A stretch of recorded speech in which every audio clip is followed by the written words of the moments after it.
লীগের ১৬ বছরের শাসনামলে যেই ভুলগুলো তারা করেছে এর মধ্যে সবচাইতে বেশি অপরাধ সেই কাজটা হলো যারা এদেশের মুসলমান, যারা দাড়ি রাখতো, টুপি পরতো এবং নামাজ পড়তে পড়তে যাদের কপালে দাগ আসতো তাদেরকে তারা জঙ্গি হিসেবে আখ্যায়িত করত এবং কোনো রকম মিটিং মিছিল কিংবা কোনো রকম আন্দোলন দেখলেই তারা যখন রাস্তাঘাটে এই ধরনের মানুষ দেখতো তারা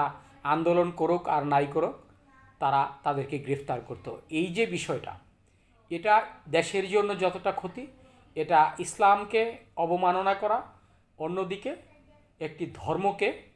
বিতর্কিত করা এবং এই ধর্মের সাথে প্রতারণা করা এবং বেইমানি করা, এই সব কয়টি বিষয় আওয়ামী লীগ করেছে। এই বিষয়গুলো যাতে আর কোনো রকম কোনো রাজনৈতিক নেতা না করে এটাই